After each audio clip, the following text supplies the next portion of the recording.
Hello बच्चों, आप सब कैसे हो। हमारा भारत देश बहुत महान है और उसमें बहुत सारे महापुरुष हुए हैं, जिसमें से एक नाम है महर्षि दधीची का। तो आज मैं आपको उन्हीं के बारे में एक कहानी सुनाऊंगी। एक बार की बात है, असुरों और देवताओं में युद्ध चल रहा था और उसमें असुर इतने ताकतवर थे कि वो देवताओं को हराए ही जा रहे थे। देवतागण चिंतित हो गए और फिर वो ब्रह्मा जी के पास गए।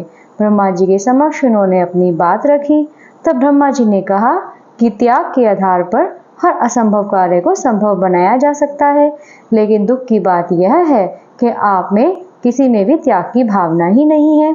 इस बात को सुनकर देवतागण और चिंतित हो गए, लेकिन फिर भी ब्रह्मा जी ने उनको एक उपाय बताया और कहा कि नैमिषारण्य वन में एक महर्षि है जिनका नाम दधीची है और उनके तप में इतनी शक्ति है कि यदि उनकी अस्थियों से यानी हड्डियों से एक अस्त्र तैयार किया जाए तो उससे असुर का संहार हो सकता है।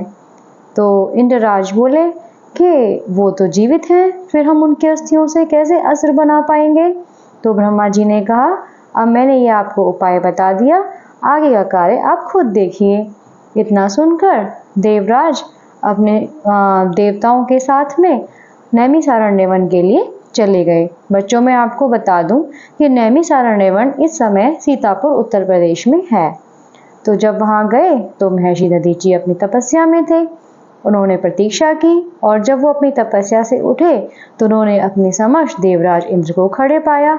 उन्होंने उनसे पूछा, अरे देवराज इंद्र, आप यहाँ कैसे, क्या कृपया कारण बताएं आने का।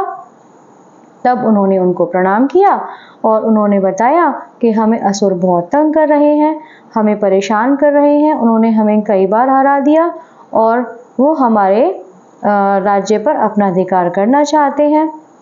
तो महर्षि दधीची बोले, ये तो बहुत ज़्यादा सोच का विषय है, तो आप ब्रह्मा जी के पास नहीं गए क्या। तो देवराज बोले कि हम गए थे और उन्होंने उपाय भी बता दिया, लेकिन कहकर वे चुप हो गए। तो फिर महर्षि दधीची बोले, क्या बात है देवराज, आप साफ साफ कहिए।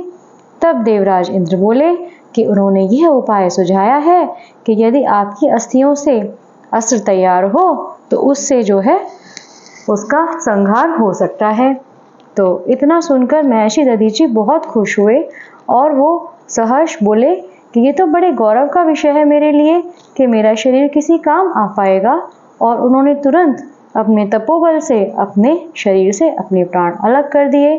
तब देवराज इंद्र उनके मृत शरीर को अपने साथ ले आए और उनकी अस्थियों से अस्त्र तैयार किया जो वज्र के समान था और उससे तब उन असुरों के सेनापति वृत्रासुर का वध हुआ। तो ऐसे थे हमारे महर्षि दधीची, जो त्याग के लिए जाने जाते हैं और उनके त्याग को आज भी हम श्रद्धापूर्वक याद करते हैं। और इसी याद में हर वर्ष फागुन माह में मेला लगता है नैमिषारण्य वन में ही। तो आप सभी को ये कहानी बहुत अच्छी लगी होगी और यदि आपको अच्छी लगी हो तो प्लीज़ कमेंट में ज़रूर बताइएगा। धन्यवाद।